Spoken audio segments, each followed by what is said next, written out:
집으로 돌아오는 길이 그렇게 멀게 느껴질 수가 없었습니다. 손에 쥔 반찬통이 납덩이처럼 무거웠습니다. 집에 도착해서 현관문을 열었을 때 손끝이 푸석했습니다. 식탁 위에 반찬통을 올려두고 저는 그대로 의자에 앉았습니다. 아무 말도 하지 못한 채 한참을 멍하니 있었습니다. 시계 초침이 움직이는 소리만 들렸습니다. 병원을 어떻게 다녀왔는지 기억도 나질 않아요. 그날 밤 잠은 오지 않았습니다. 눈을 감으면 며느리의 말이 귓가에 다시 들렸습니다.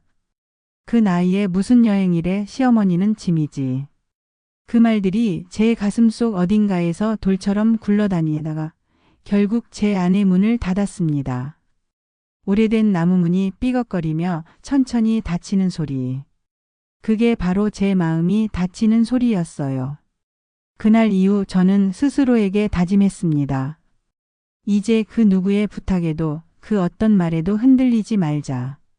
그 다짐이 슬프게도 제 마음을 조금씩 단단하게 만들었습니다.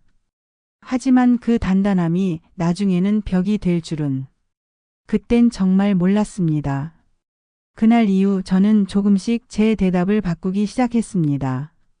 어머님, 오늘도 도윤이 좀 봐주실 수 있을까요? 치과 예약이 있어서요. 예전 같았으면 무조건 그래, 다녀와 했을 겁니다. 하지만 그날은 왠지 입이 떨어지지 않았습니다. 미안하지만 오늘은 허리가 좀 좋지 않네. 제 목소리가 조금 떨렸습니다. 처음으로 안 된다는 말을 한 거였으니까요. 잠시 정적이 흘렀습니다. 그리고 들려온 며느리의 목소리는 살짝 낮아져 있었습니다. 아, 그러시구나. 그럼 다음에 부탁드릴게요. 그녀는 그렇게 말했지만 그 짧은 대답 안에 서운함이 묻어 있었습니다. 그 다음 날에도 전화가 왔습니다. 어머님, 미용실 예약이 있어서요. 도윤이 낮잠 자는 동안만 봐주실 수 있을까요? 저는 이번에도 단호하게 말했어요. 오늘은 병원 예약이 있어. 허리 주사 맞으러 가야 하거든. 실제로 예약이 있었던 건 아니었습니다. 그저 스스로를 지키고 싶었습니다. 며칠이 지나자 며느리의 말투가 달라졌습니다. 이전처럼 다정한 웃음은 사라지고 조금은 딱딱해진 느낌이었습니다. 요즘 어머님 바쁘신가 봐요. 예전엔 언제든 괜찮다고 하셨잖아요. 그 말이 이상하게 뼈에 와닿았습니다. 그래, 예전엔 그랬지. 언제든 괜찮다고 했지. 그래서 결국 나만 괜찮지 않았던 거야. 저는 천천히 대답했습니다. 나도 이제 예전 같지가 않아. 몸이 예전처럼 따라주질 않네. 그 말 속엔 피곤함도 있었지만 결심도 함께 담겨 있었어요. 며느리가 전화를 끊고 난 뒤 이번엔 아들이 전화를 걸어왔습니다. 엄마, 도윤 엄마가 요즘 좀 힘들어해요. 하루 이틀이라도 도와주시면 안 될까? 애도 엄마를 잘 따르잖아요. 아들의 목소리는 조심스러웠습니다. 늘 저와 며느리 사이에 끼어 눈치를 보던 윤호, 그 아이가 이번엔 진심으로 부탁하는 게 느껴졌어요. 하지만 저는 더 이상 예전의 제가 아니었습니다. 윤호야, 너희도 방법을 찾을 수 있어. 어린이집도 있고 아이 돌보미도 있지. 요즘은 그런 제도도 많다더라. 그 말이 제 입에서 자연스럽게 나왔습니다. 아들은 잠시 말이 없더군요. 엄마, 그래도 도윤이는 할머니랑 있을 때가 제일 편해하잖아요. 그 말에는 그늘진 기대가 섞여 있었습니다. 하지만 저는 고개를 저었습니다. 윤호야, 내 몸도 내 시간이 있어. 내가 도윤이를 사랑하지 않는 게 아니야. 그냥 이제는 내 삶도 좀 살아야 할 것 같아서 그래. 그 말을 내뱉는 순간 스스로도 놀랐습니다. 평생 가족을 위해 살아왔고 아들을 위해 희생해온 제가 처음으로 내 시간을 말하고 있었으니까요. 그날 밤 저는 오랜만에 늦은 시간까지 책을 읽었습니다. 누가 부르지 않았고 부탁하지도 않았고 시계를 볼 필요도 없었습니다. 그게 그렇게 자유로울 줄 몰랐습니다. 그리고 아들네의 여행날이 왔습니다. 여행 출발 당일 새벽이었어요. 아직 해가 뜨기 전 창밖은 어둡고 고요했습니다. 커피포트에서 물 끓는 소리만 들리던 그때 띵동 띵동 띵동 초인종이 요란하게 울렸습니다. 처음엔 잘못 눌렀겠거니 했어요. 하지만 곧 이어진 목소리가 제 심장을 쿵 하고 멈추게 했습니다. 엄마, 엄마 문 좀 열어요. 공항 가야 돼요. 아들의 다급한 목소리였어요. 그 뒤로는 며느리의 짜증 섞인 목소리가 겹쳐 들렸습니다. 어머님, 빨리요. 비행기 시간 다 됐어요. 도윤이 맡기고 가야 된다니까요. 저는 손에 들고 있던 머그컵을 내려놓고 천천히 인터폰 앞으로 걸어갔습니다. 화면 속에는 새벽 공기 속에 부스스한 두 사람의 얼굴이 보였어요. 며느리는 눈썹을 찡그린 채 아이를 안고 서 있었고 아들은 손목시계를 번갈아 보며 안절부절 못하고 있었죠. 엄마 문 좀 열어. 늦었어. 아들의 목소리가 떨렸습니다. 하지만 저는 이번엔 아무 말도 하지 않았습니다. 손끝이 인터폰 위에서 잠시 머물다 버튼을 눌렀습니다. 무슨 일이니? 엄마, 무슨 일이냐니요? 오늘 우리 해외여행 가는 날이잖아. 도윤이 봐줘야죠. 아들네는 당연히 도윤이를 저에게 맡기고 갈 생각이었나 봅니다. 저와는 상의도 하지 않고 말이죠. 새벽부터 어이도 없고 화도 났습니다. 하루 이틀도 아니고 9박 10일 동안 도윤이를 맡겨놓을 생각이면 저에게 물어는 봐야 하는 거 아닌가요? 당연하다는 듯이 맡기고 가겠다는 아들 내외를 이해할 수 없었습니다. 너네 여행 가는데 내가 도윤이를 봐야 하는 거니? 네. 엄마 무슨 말씀이세요? 아들의 얼굴이 일그러졌습니다. 며느리도 황당한 표정을 지었죠. 어머님, 지금 장난하세요? 비행기 시간이 다 됐다니까요. 이거 몇백만 원짜리 여행이에요. 그녀의 목소리에는 불안과 짜증이 뒤섞여 있었습니다. 하지만 저는 묻고 싶었어요. 아니, 이제는 꼭 말해야만 했습니다. 그 계획에 나를 끼워달라고 한 적 있니? 내게 물어본 적 있니? 그 여행에 대해? 잠시 정적이 흘렀습니다. 그리고 이어서 며느리가 말했습니다. 어머님 4살짜리 애를 데리고 어떻게 유럽 여행을 가요? 애 맡길 사람이 없으니까 당연히 어머님이. 당연히? 제가 며느리의 말을 끊었습니다. 지금 당연이라고 했니? 내가 너네 식모니? 아이돌봄이니? 늘 불쑥 와서 아이 맡기고 반찬 챙겨가고 빨래 부탁하고 나는 그저 그 자리에 있었지.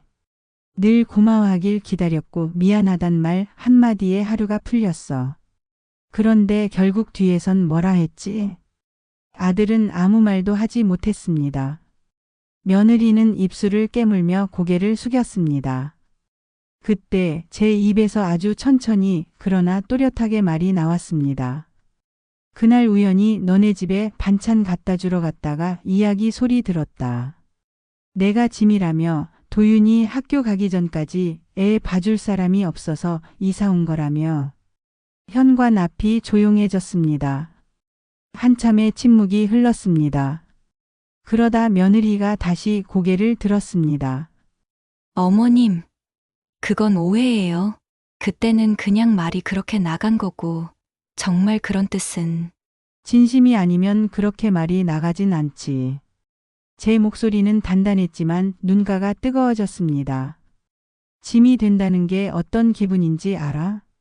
그 말이 내 마음을 어떻게 찢었는지 너희는 몰라. 아들은 그제야 한 발 앞으로 다가왔습니다. 엄마 제발 오늘 하루만 봐줘. 다녀와서 무릎 꿇고 사과할게. 아들의 얼굴에는 간절함이 묻어 있었어요. 하지만 이미 제 마음은 단단히 굳어 있었습니다. 윤호야, 그럴 거면 처음부터 나를 그렇게 만들지 말았어야지. 사과로 덮을 수 있는 일은 아니야. 너네의 행동은 처음부터 잘못됐어. 여행을 갈 거고 도윤이를 맡길 생각이었다면 미리 나에게 양해를 구하고 부탁을 했어야지. 어디서 당연이라는 이야기를 하니? 잠시 침묵이 흘렀습니다. 그 침묵을 깨고 며느리가 다시 입을 열었습니다. 어머님, 그러면 앞으로 도윤이 못 보실 수도 있어요. 정말 괜찮으시겠어요? 그 말은 분명 협박이었어요. 순간 제 안에서 뭔가 차갑게 식는 걸 느꼈습니다.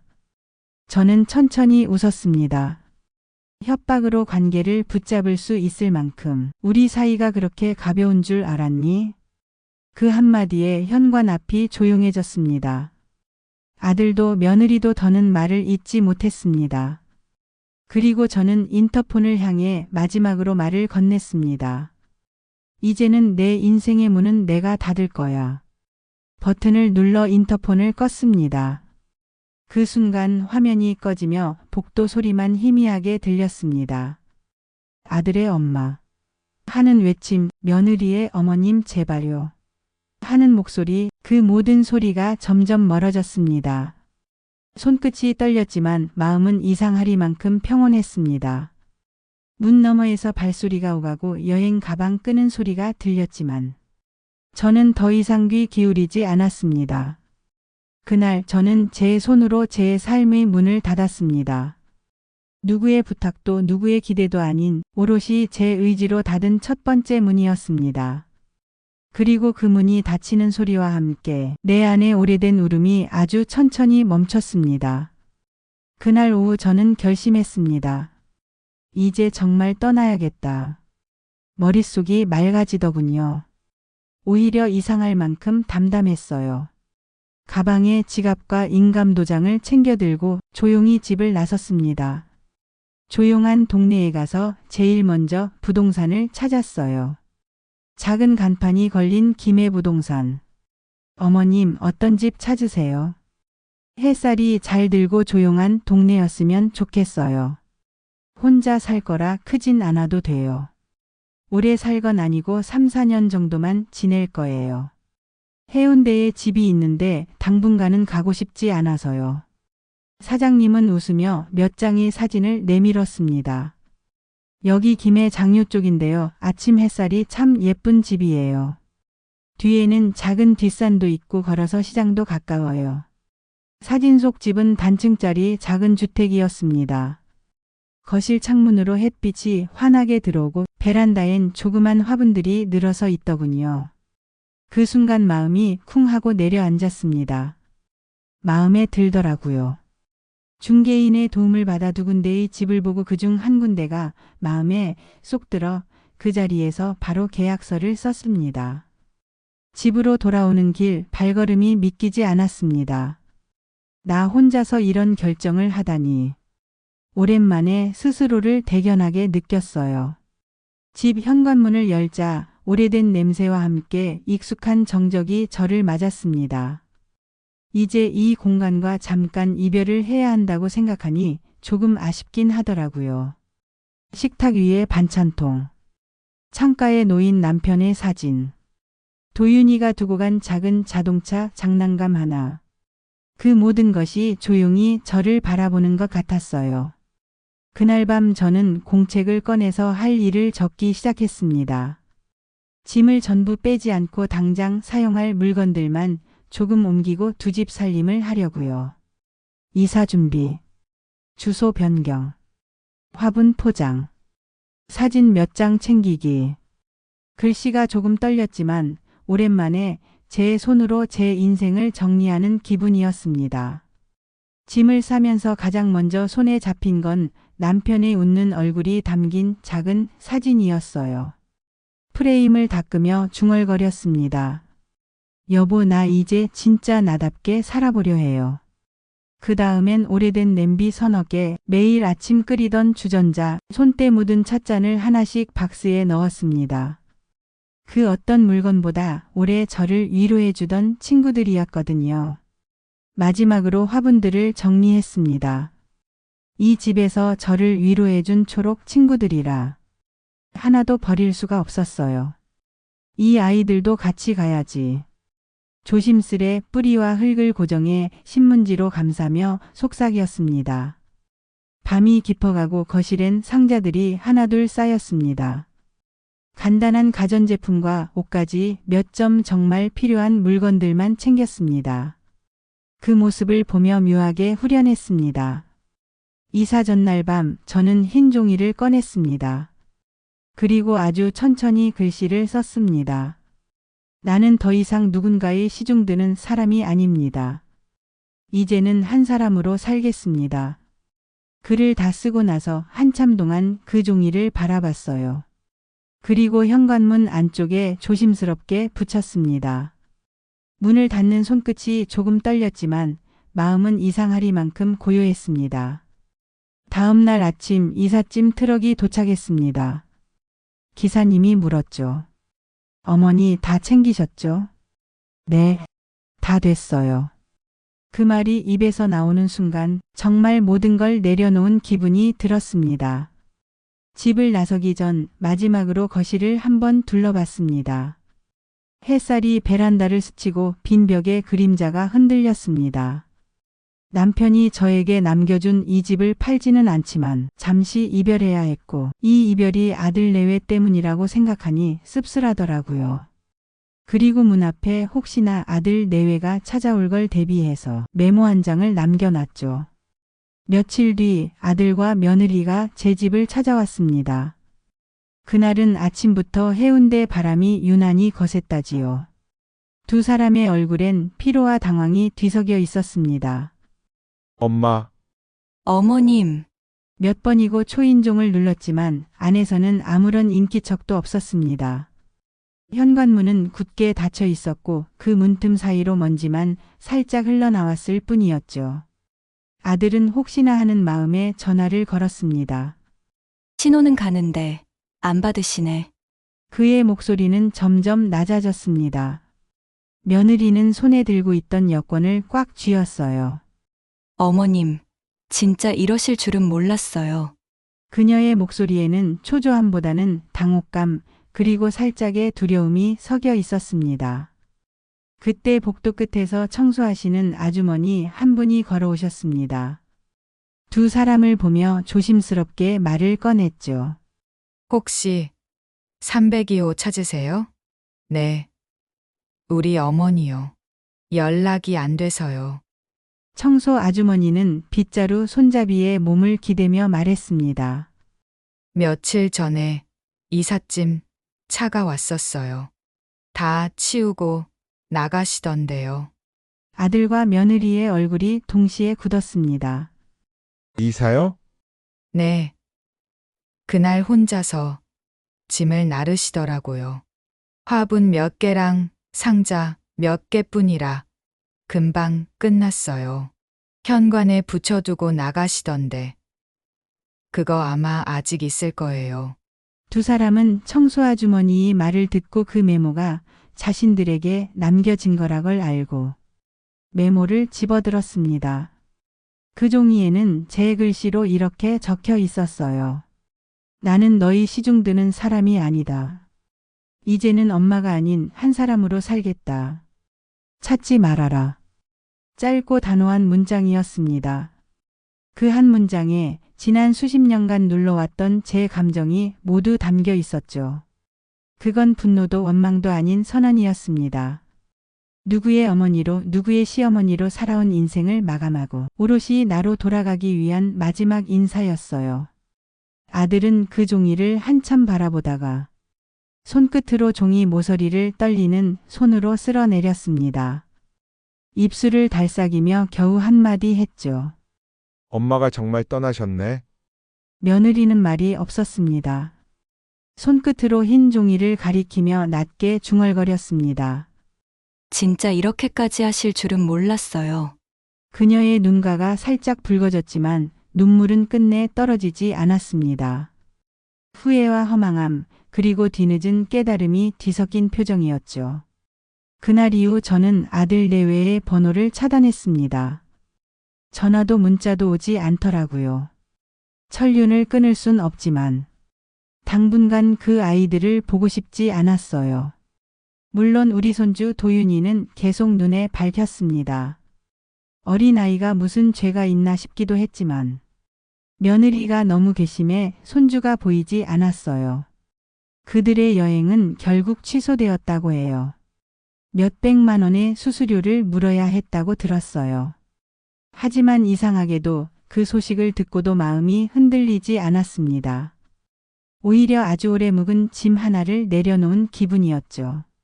저는 제 서랍 속에서 남편 사진을 꺼내놓고 조용히 말했습니다.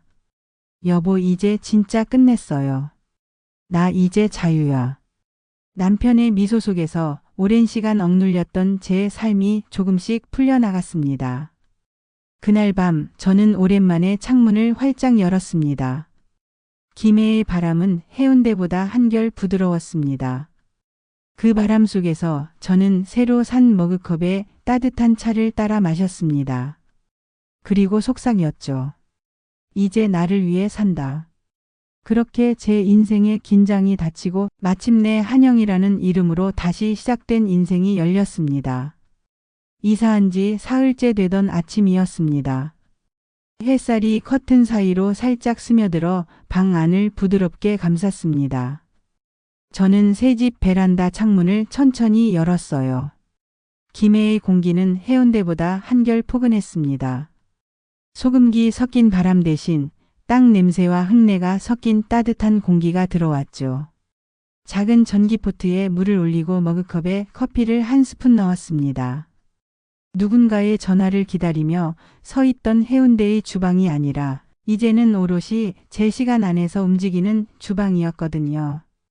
뜨거운 물을 부으니 커피 향이 방 안을 천천히 채웠습니다.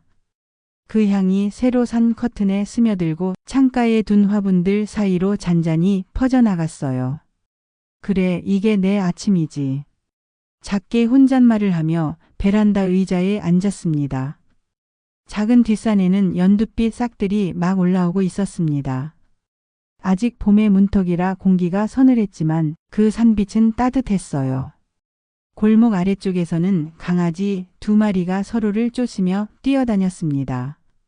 목줄을 쥔 이웃 아주머니가 웃으며 이름을 부르니 꼬리를 흔드는 소리가 바람을 타고 들려왔습니다. 그 평화로운 풍경이 그토록 낯설면서도 눈물이 날 만큼 고마웠어요. 아침 7시 저는 화분에 물을 줬습니다. 물방울이 잎 위에 맺히는 걸 보며 한참을 바라봤어요. 그동안 누군가의 부탁 때문에 이렇게 여유롭게 물을 주는 일조차 미뤄왔다는 게 믿기지 않았습니다. 예전엔 늘 나중에 해야지로 미뤘던 일들. 그 나중이 오늘이 되었고 그게 이렇게 소중한 일인 줄 그때는 정말 몰랐습니다. 8시가 되자 공원으로 나섰습니다. 골목길을 따라 걷는 동안 이웃들이 마주보며 좋은 아침이에요 하고 인사를 건넸습니다. 그 말 한마디가 얼마나 따뜻한지요. 해운대의 아파트에서는 하루 종일 엘리베이터를 타도 서로 눈도 잘 마주치지 않았는데 이곳에서는 이름도 모르는 사람의 인사가 마음 한구석을 이렇게 환하게 밝혀주더군요.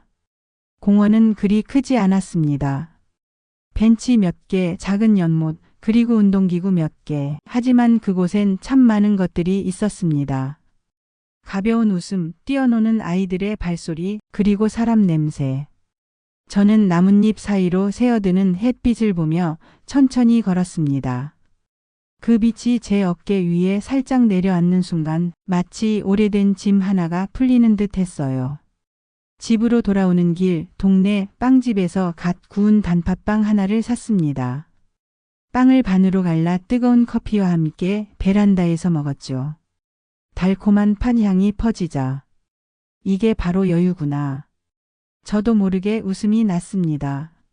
누군가의 부탁 때문에, 누군가의 일정 때문에 미뤘던 평범한 일들이 이제는 전부 제 시간에 제 마음으로 채워지고 있었습니다. 그저 아침 햇살 아래에서 커피 한 잔을 마시고 화분에 물을 주고 공원을 걷는 그 모든 순간이 이토록 충만하게 느껴질 줄은 정말 몰랐습니다. 누구의 시선을 의식하지 않아도 되고 누구의 부탁을 걱정하지 않아도 되는 하루. 그게 이렇게 큰 기쁨일 줄 저는 그날 처음 알았습니다. 여러분, 저는 지금 저녁 햇살이 스며드는 베란다에서 오늘 하루를 마무리하고 있습니다. 붉게 물든 하늘이 천천히 어둑해지고 창문 밖으로는 새들이 마지막 비행을 하며 둥지로 돌아가고 있네요. 잔잔한 바람이 커튼을 살짝 밀고 들어와 찻잔 위로 부드럽게 흔들리고 그 안에서 은은한 향이 피어오릅니다. 베란다 난간엔 낮 동안 따뜻한 햇살을 잔뜩 받은 화분들이 늘어서 있습니다. 장미, 허브, 그리고 이름 모를 들꽃 하나.